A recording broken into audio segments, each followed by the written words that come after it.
Today we're going to learn how to make one of the simplest forms of paper in digital scrapbooking, and in the end we'll include how to save the papers. What's very important in making papers is texture.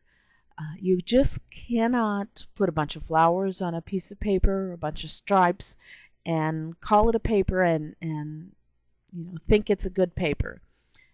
That paper needs to have texture to it. And this is one of the simplest forms of getting texture. There are a lot better ways, but we're going to start with this easy way that can be even used in conjunction with other ways. This method is using the cloud filter. Yes, I know that sounds funny. You have a cloud on your paper and think it's a great digital scrapbooking page, but I think you'll see here why it's important as we go through this lesson and why it is so easy. I've got my tutorial here and I'm going to be flipping back and forth through it because I do, when I was writing all these tutorials, I went way out of the way and gave you a zillion different ways to use one thing, and I want to make sure I don't forget all of the things that I put in this tutorial. So first we're going to create a background layer and fill it with a color using the paint bucket. We're going to start with a tan, and while you're playing I kind of want you to start with a tan too. So you create a new layer, and I actually have one here already. I'm going to make my background and foreground colors black and white just for this purpose. And so I have that first layer with the tan. I'm going to create a new layer because the cloud filter actually renders or creates something from nothing. And it's going to be creating something from nothing from these background colors. So simply go to Filter, Render, Clouds, and you have this funky looking stuff on your page. And then what do you do with that? How do you make that into a paper from there? You simply go to your blending modes and begin playing with them, and it begins to blend with this layer that you have below. Then you can also lower your opacity because you can see that that still looks like a really funky paper. And in this case, I would want to lower it pretty far. Now, that doesn't look so bad. And, I could use that as a paper and be done. But we have a lot more to talk about with this tutorial. But that will show you right there how that cloud filter, with just using the blending modes and the opacity and blending it into one of the colors in your color palette. You see, here's my color palette.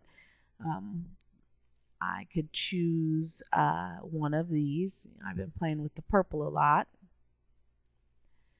and fill that in with it. Let's do the cloud filter back on, and there I have a paper. I don't particularly recommend leaving it just like that. You could, but to me that paper looks a little funny, and I may or may not wish to use it like that. I'd want to lower that opacity a little bit better, and that would be an okay paper. You could give that out like that and you'd be okay. But if you're going to become a really good designer, you'll have to get beyond this point, and we'll show you about that here in the tutorial. I'm going to go back to that tan.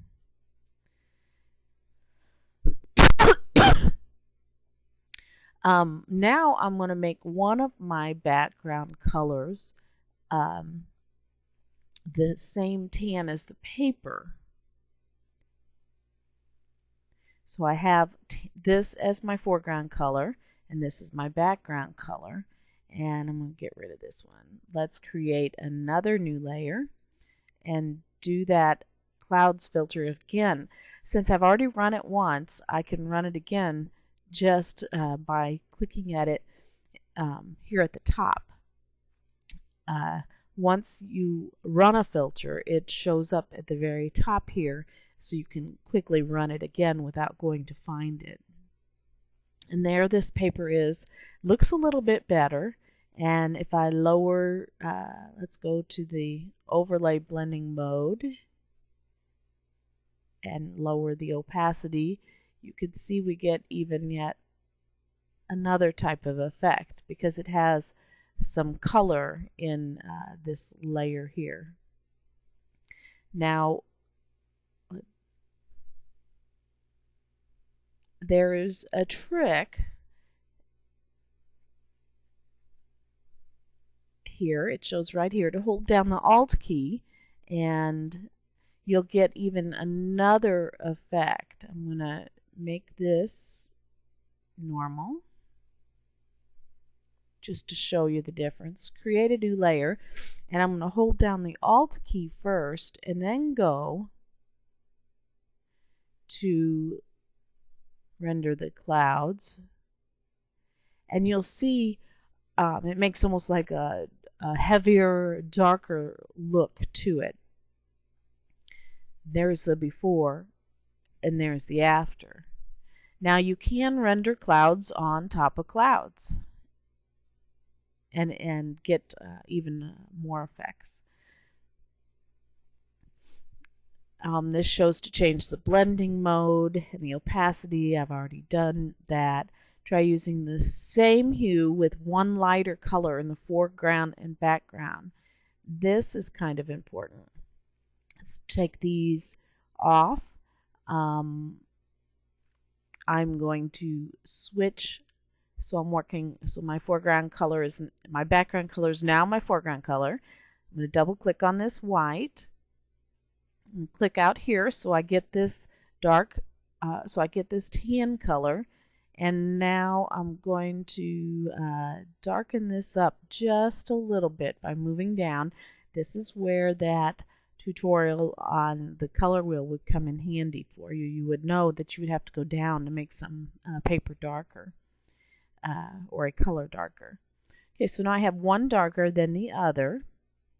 Create a new layer, run that cloud filter, and there you can see it's a much more pleasant looking cloud than the stark contrast between the white and the color. And if you go and play with your blending modes now, I don't know if I like that one. I kind of like that one. And let's see what happens when we lower the opacity. Now you can see we're getting more of a parchment paper look. If you ever wanted to know how simple and easy it was to make parchment paper, you could come in here, and that doesn't work. There, that works. With the hard light, you just got to play with it until you find something that looks good. And this might not be quite the right colors for parchment paper. I'm actually going to slide this around. Whoops. Let's see, maybe bring down, oh, there we go, bringing down the saturation on my original layer. Now we're really beginning to look like parchment paper. There we go. That gets it a little bit better. I can even change the color of this layer by bringing the saturation down a little bit. So the colors I chose over here weren't very good, but when I changed them over here, we have a really nice parchment looking colored paper here. And I actually think when you're using this in this tan color, you could give away this paper just like this. And I encourage everyone to try and go to make some parchment paper. If you want to make other papers in the colors of your color scheme, you can do that if you want. I'm going to continue to show you some other things, and if anything, just make this simple parchment paper right here, which looks very nice, and share that for the lesson. Here, I'm not going to do all these steps, but I'm going to show you if you change the colors of your foreground and background color to anything you can think of, you're going to end up with just the most amazing different results. So a lot of designing is all about playing, and you just go, oh, that's cool, I like that. But be careful, because a lot of the things you come up with do not look good at all. And then the next tutorial says to think about running difference clouds. The main difference between difference clouds and just clouds is that difference clouds does not render something from nothing. You have to apply it on something you have already. So let's go look at that and see what we got here. I'm going to duplicate this layer. So, oh, see? There, that made our parchment paper look even nicer. I could even leave it like that. There's another little tip. Just duplicate the layer and have two of them there together. But I'm going to play with this one and go to Filter, Render, Difference Clouds. And you can see,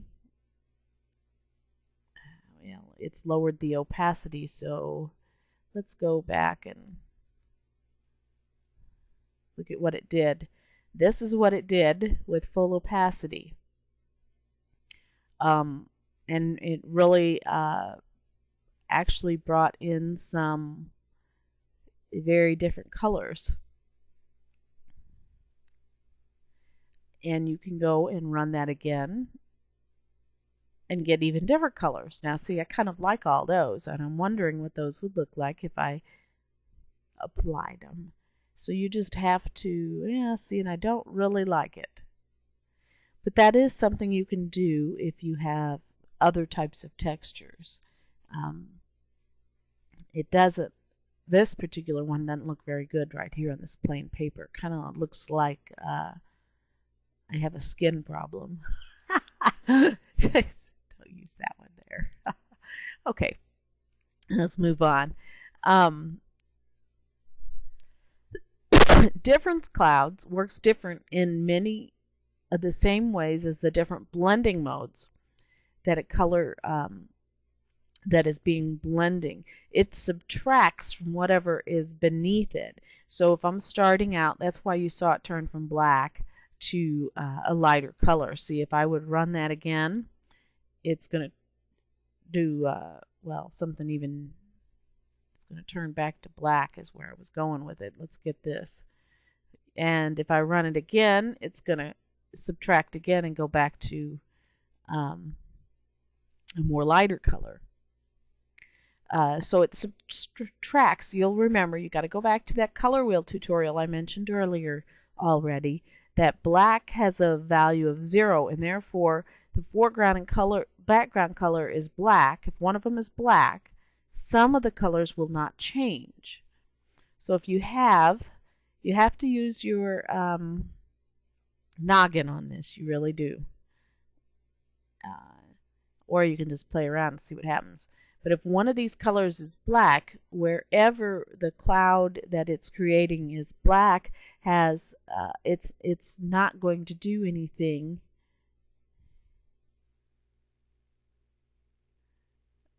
to the paper below it. So you see where it stayed. This is really a huge conglomerate. It looks pretty ugly right now. But wherever the color was putting black clouds, it stayed black. Or, well, actually the black, like if this was an original tan color and it happened to have black part of cloud over it, it actually stayed tan. That's the difference filter. But if you would have gray in here and run it, Grays really work with blending modes a lot. I don't know, we're getting something really ugly now, but you never know. You can sometimes turn something really ugly into something really beautiful, like that. That doesn't look real beautiful, but we'll check it out later. Okay. Playing with adding any of the other filters to the cloud. Add noise to the layer to soften the cloud effect. Okay, so if I wanted to soften this cloud effect, I could go to Filter, Noise, Add Noise, and you can see out here it's already looking better. And I would suggest not adding more noise than 3. And click OK. And that's really going to soften the effect. Of course, there's other ways to soften the effect. You can go to Filter, Blur, Gaussian Blur, and we can really blur up that effect.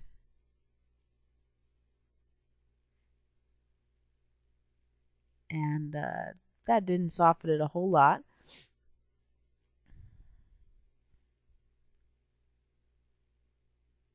Oh, that softened it too much.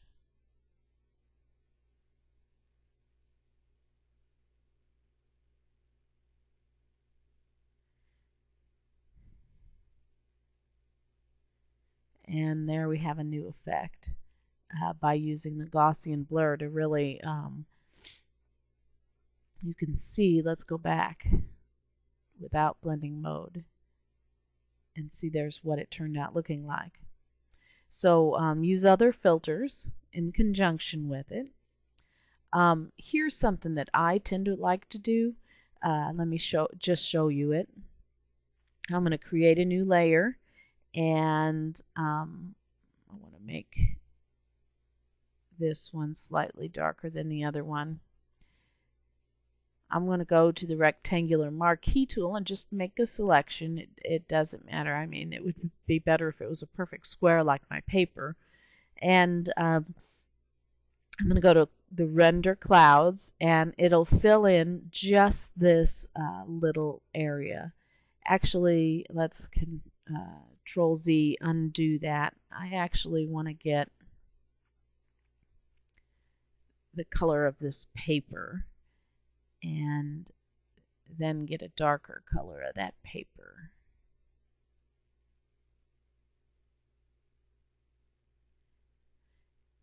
And then I'm going to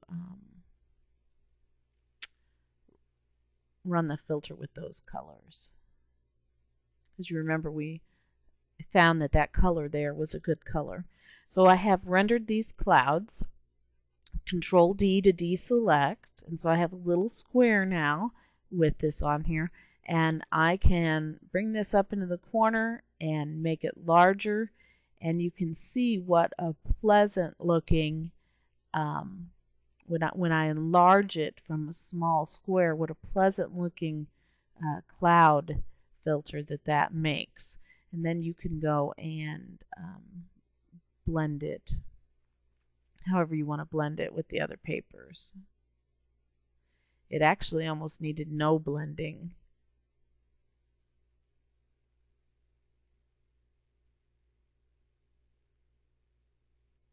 It would help if I turn the layer on. Well, there, it looks pretty good with the dissolve. Huh. Well, that was interesting. Actually, it looks pretty good normal, just like it is. It looks like a nice parchment paper.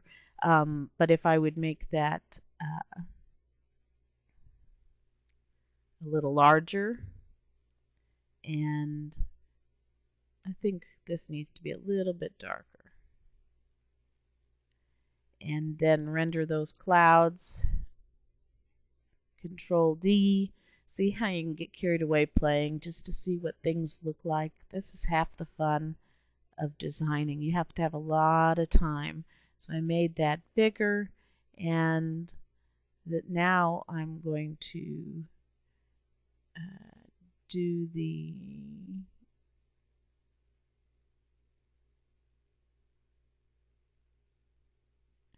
and see, that looks a lot better for a parchment paper because it's a lot more subtle.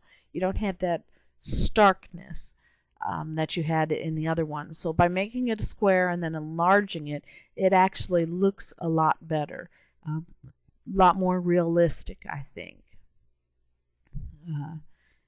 You have to be careful not to overdo these techniques. This is saying to use the Gaussian blur. Here's something that you can do and venture out and do. Create a new layer, and where's that new layer? Apply the clouds filter, and then Control L and adjust the levels. Actually, it might only work with the black and the white.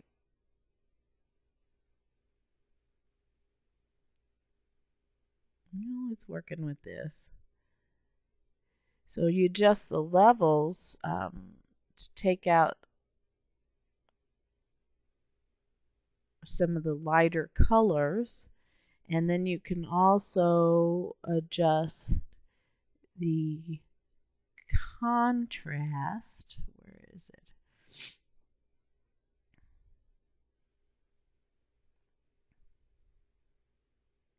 I don't know where it is there because I always use it over here. Brightness, contrast. Let's take out crease. It's not working as well with these papers as a black and white might. I'm going to get rid of this. Let's try this again. Black and white. Render clouds. And let's get rid of some of this until it takes it down to this spotty stuff. And like I said, you could also go and use the contrast to get more of a subtle change to this. And then go in here with your magic eraser and just hit and, well, remove all the white. You want to take off this contiguous. And you can't see it because I have a background layer of white. And so now you've just got some random splotches all over your paper. And you can take those. They look really ugly. But you can play with them and get something kind of cool out of them. If you just need to grunge something up. This would be better if it was applied with other textures. It doesn't really look too cool here, but if you need to grunge something up with other textures, I have another texture here. And let's see, change the blending mode on this. And so it's already grungy. And you can see by applying this layer again, it just grunged it up some more. And made it look cool. See the with and, without and with. And so that is one way you can get some grunge and other things with your papers. But you see, to make it work and look right, I had to use another texture that I had already brought in. And so that takes us through this portion. You can see here I applied those spotty things in the tutorial to a striped paper that already had another cloud filter with it, and it looked better. And this shows how you can apply the cloud filter to just your pattern. I'm not going to go through and make a pattern right now because that's in another tutorial. But if you wanted to use it as one of the textures to group with the stripes, you see in this one, it is only affecting the stripes layer, not the solid layer underneath, because it has been grouped with that. But that would be another more difficult lesson.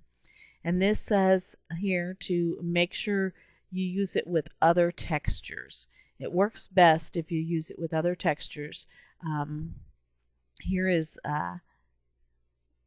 you'll remember this layer here applied, and it's without, and then with this other texture. Might want to use overlay in this case.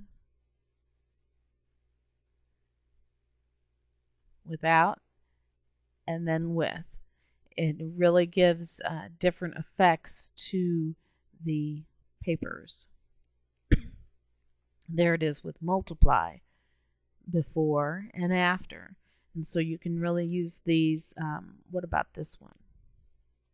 Let's put some blending modes to this funky one we accidentally made. And you can see how this one actually worked really well with that paper to really bring out something, even though it looked really funky to begin with. Look how it really changes that paper and makes it into something different. So using this with other textures is really important. If you're just making a simple parchment type paper, that's fine. But remember that you can use these cloud filters when we get into future lessons with textures to combine them with the other textures. Here is another texture I have here to share with you. It's kind of